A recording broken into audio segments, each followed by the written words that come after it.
Hi, friends. Welcome back to the show. Today's podcast is about something your hospital will never, ever include in your CME, but your body is begging for. It's safety and not patient safety, not how to run a code. This is going to be about your safety and it's going to make your job better right away. A lot of us are walking around the hospital feeling like there's a tiger in the room. And the tiger looks different than a tiger. It might look like a boss who's micromanaging your RVUs and clinic times, an impossible patient situation where they're raising their voice about the clinic being late. They don't want the certain treatment, they want their labs now. Might be that there's a situation you weren't trained to deal with that you're having to face right away. Might be a chair who's been looking for a reason to push you out. Even though there's not a tiger in the room, to our body, our nervous system, it absolutely feels that way. So I want to be really clear today. We're going to be dealing with how you can take care of all of that so you can enjoy your job, even if your boss is a bit of a tiger. But we have to know this. Your body, your nervous system is not broken. You have never been too sensitive. You're not overreacting. You're not being dramatic. You're doing mission critical work in a profession that's trained us to sort of ignore or override our own signals of danger and distress. And that can end here on this one podcast. Today, I'm going to teach you something you probably have never heard about, which is how to build your own safety nest because you deserve to feel safety everywhere you go, not someday, but here. And you can, even in the hospital. So, I'm going to take you through a story, and I want you to know everyone's fine. I'm safe. Mr. Horse is safe. The story has a good ending. Okay. But this is just like what came up for me most recently is I went to a trauma-informed equine therapy retreat. I am a certified trauma-informed expert professional coach. I am constantly looking for ways to be, you know, help facilitate more healing for myself and my family and the clients that I serve. And I find interesting ways to do it. And the latest one, which I've always been drawn to, was equine therapy. So you're not riding the horse. The horse is sort of your therapist in a way. There is a trained coach there. And these are very experienced people who've been doing it for like 20 years. I did the research. Like these were amazing coaches, writers, all of it. But you are not riding the horse. You are working with the horse in a ring. Horses, as you might know, are incredibly emotionally attuned. They know when you're scared, when you're calm, or when you're fake calm. Like when you seem okay, when you're putting, you know how it is. You're at work and you're like really distressed, but you're pretending that everything's okay. No, no, no. Horses can figure, they know that, which is so incredible. And so you work with a horse and you look at where humans might be very disconnected to our bodies, or maybe not as in tuned as horses, for sure. I think most humans are not. You can look at the horse's response to understand your own. So it's a way to be more connected with yourself, how to create safety with yourself. It was really, really profound. It was incredible. These horses are brilliant, brilliant animals. I remember I walked into the ring and I was probably like pretend calm, like the face I would do at work where I was like, okay, everything's fine. But really, I'm like, I don't think everything's fine. And I walked in and the horse looked at me and stayed at the opposite end of the ring. And it felt super awkward, all these awkward feelings like the horse doesn't like me, the horse is rejecting me. Now everyone's seen. I can't even do this right. All the usual default thinking came up really fast. And I kind of spent a moment like building my safety nest, and I'll show you how I did it in a moment. I got really grounded in my body and just kind of like I figured out the safety cues of where the exits were, that in my body, actually, there was no threat. The horse was calm. I was safe. I was with an experienced person. I think the actual trainer was in the ring right next to me, which is interesting. I totally forgot that. But I found all these safety cues.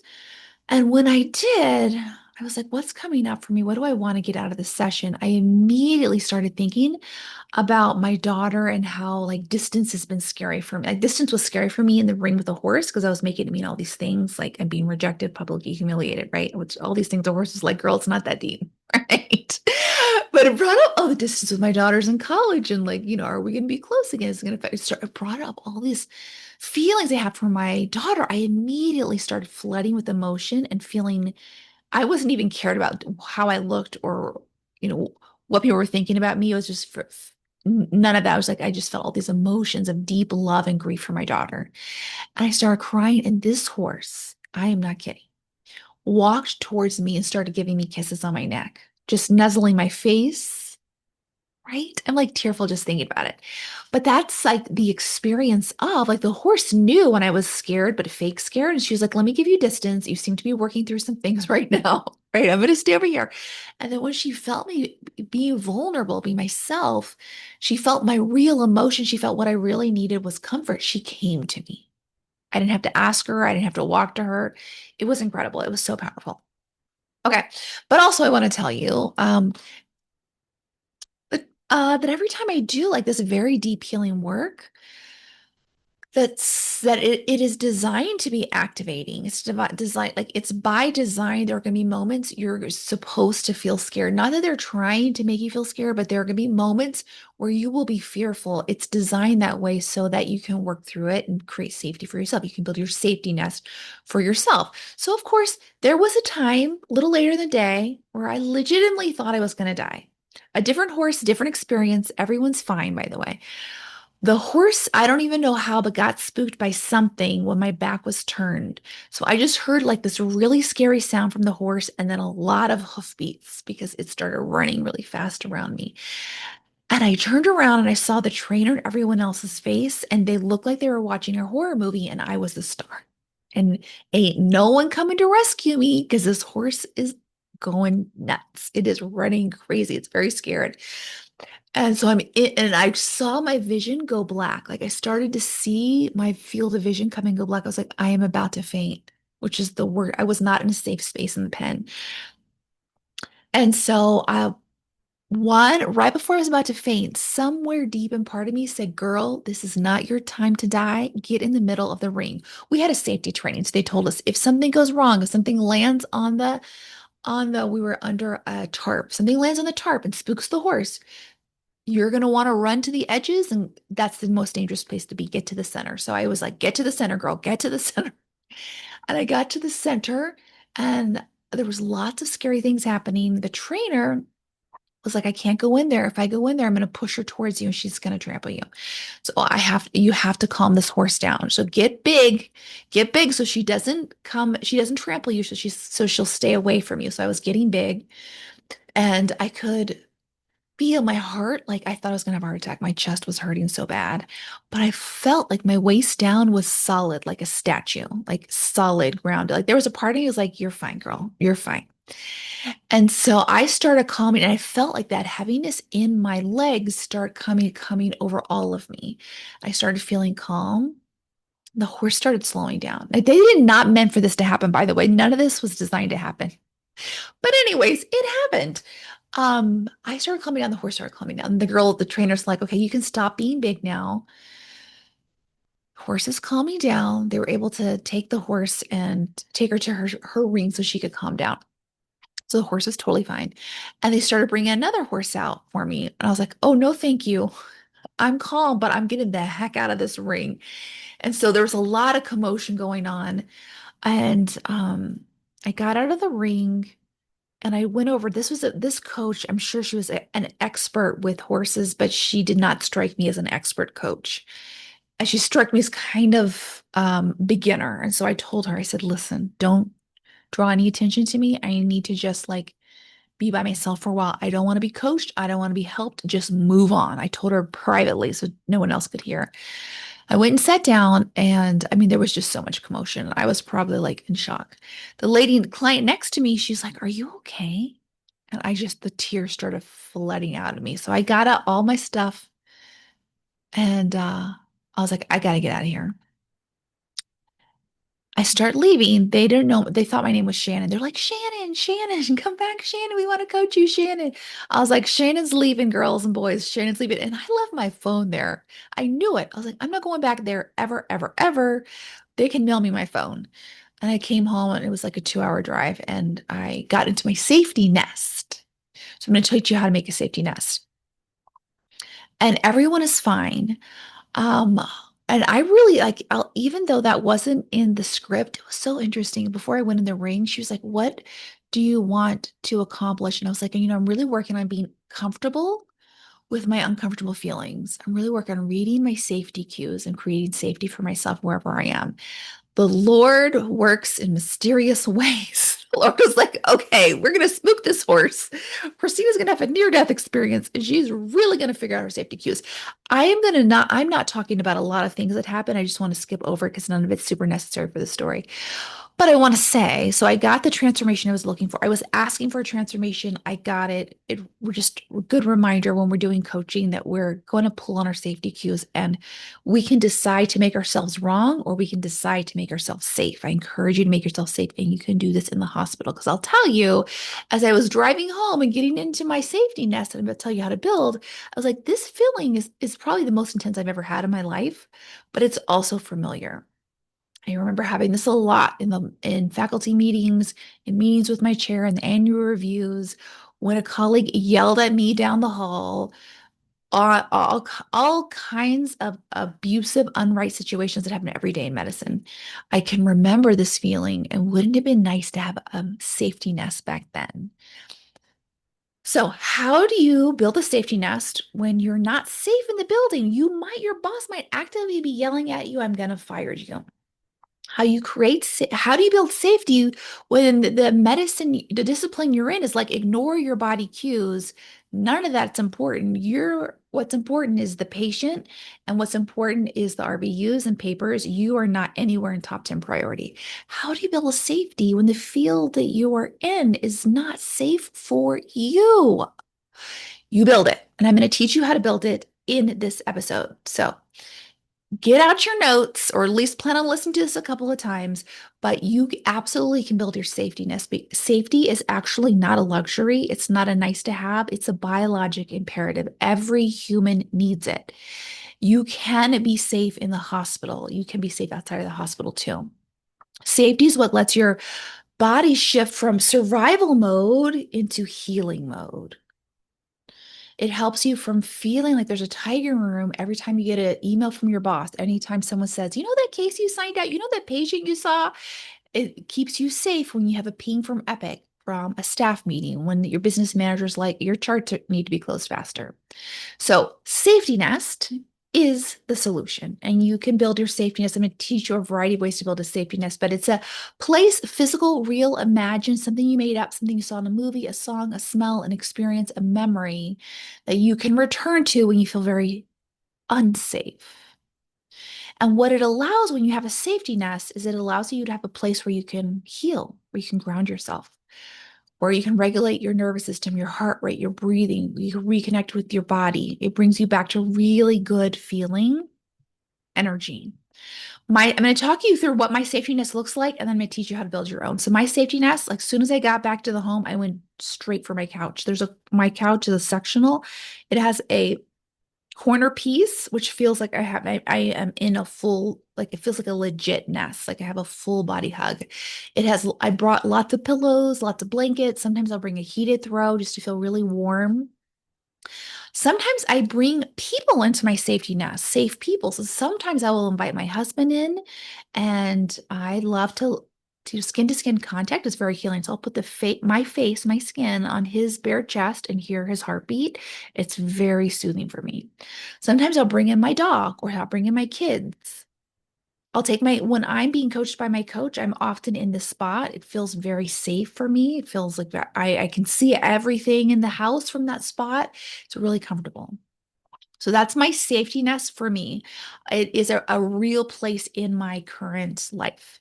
Of course, I'm not always able to be on my couch. I'm recording a podcast. I am being interviewed for something. I am talking with a client. So I often make a mobile version of our safety nest, and this can be brought with you into the OR, into your workspace. And what it looks like is I have healing crystals that I can put in my hand where outside of the Zoom screen, no one can see me. Very grounding. I have aromatherapy going. I have candles with various different scents that I can put on to help ground me back to safety. I have a Himalayan salt lamp For those of you who are watching on YouTube, you can see it. It's always on when I'm coaching. Candle, mood lighting, all of this helps me bring safety back to myself.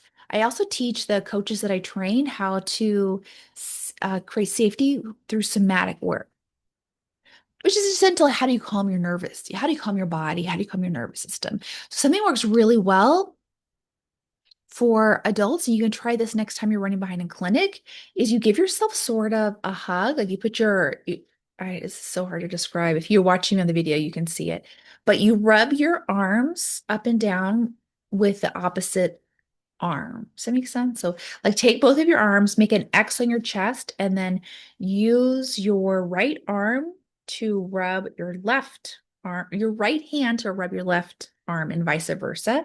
This is a gesture we do for our kids all the time, right? We're constantly like we rub their backs. As soon as they're born, we're rubbing them. That somatic experience is very, very calming. Gets you into your body, starts calming you down. Something else you can do is putting a hand, so skin to skin contact where possible, like hand on your chest, the other hand on the side of your face. Take some deep breaths there. It feels like you're giving yourself a hug. So calming. Again, you can do that in your car, in a private space. Okay, so what about when I'm traveling and there's people watching me like this equine retreat? I did put my hand on my chest a lot. That was very, very calming, and many, many people did. But let's say you're in a place where even that is too much. I have healing crystals that I'll bring. I'll just pop it in my pocket. I'll be holding a very small one. No one can tell I'm holding it. We can build safety wherever we go. So how do you build safety for you? Your safety nest can be real or imagined. It can be a place you've been to before that maybe when you were a kid, being at your grandma's house and smelling her pies or her musk perfume, like that brought a lot of safety to you. That can be it. Maybe you don't have a childhood where you have any safety memories and you'll want to like think about, okay, was there a book or a movie or someplace at school, or is there a favorite song that I like right now in the present? Is there someplace I've been as an adult that I felt really, really, where did I last feel really, really safe? Maybe it was on vacation or that certain coaching retreat. Maybe it was something I saw. Maybe it was something I created with my mind, a creation. So you can invent it, like going to the beach, having a place on the beach, maybe a place in the mountains, maybe a place in London. You just get to make it up. So it can be real or imagined. Once you find it, once you place yourself in your safety nest, ground yourself in safety in the present moment. To look around. So even when I was with that horse in the retreat and the horse is running, running, running, and everyone looks terrorized, I could still find safety in that moment. I could see the exit. I could see the gate. I could count my fingers. I could feel that from the waist down, I was a statue. I was solid. I could watch the horse. The horse was away from me. The horse wasn't close to me. The horse was in her own little experience. I could remind myself there are no fires. There are no tigers here. I am in a controlled environment with trained professionals who have done this for 20 years without incident. I am safe. So look for the safety in the present moment. And then you're going to want to bring in safety cues. So I could tell myself, I am safe. I'm feeling safe. I could narrate to myself, this is not what I expected. I'm so proud of myself. Look at me handling it. I'm not alone. I have got myself. So you'll narrate to yourself the experience. Go into your body. Your brain will be scared. Your body will have wisdom. So my brain was like, I'm about to die. No one's here. I'm all alone. What do I do? I'm not ready to die. I don't want to die. My brain had all kinds of crazinesses. When I dropped into my body's like, oh, I got you. We're solid. We are a statue. We're doing exactly what we're supposed to be. This is the safest part. My body was very, very comforting. So go into your body. For many physicians, that's completely going into your body. It's like, what does that even mean? It means stop thinking and start experiencing. So turn inwards. If you want the introspection is what I'm talking about. It was invented by Stephen Porges. You can go look at YouTube videos. We do this all the time in my coaching program. Once you've done it a couple of times, you'll get very used to it. But it's like, what am I feeling? What needs attention? I felt like a button of steel on my left, like where my stomach would be. So what is the sensation telling me? What do I need to hear? What does it need me to know? What do I want to say back to it? So that button of steel was like, I don't want to die right now. And I could respond to it. I hear you. You're not alone. I'm here. We're calming this horse down. We're calming ourselves down. We're going to get out of this place. Shannon is left the building. She left her phone and she's out of here. Okay, so I got home and I immediately just felt like actually, oh, it's so funny what I forget. I was driving home. I didn't tell my husband I was coming. I just, of course, I didn't have a phone. Let's just go to him. I was in my neighborhood, so I was feeling safe. I pulled over and took a nap. I went so it was what was happening was I went so like dorsal is what it's called.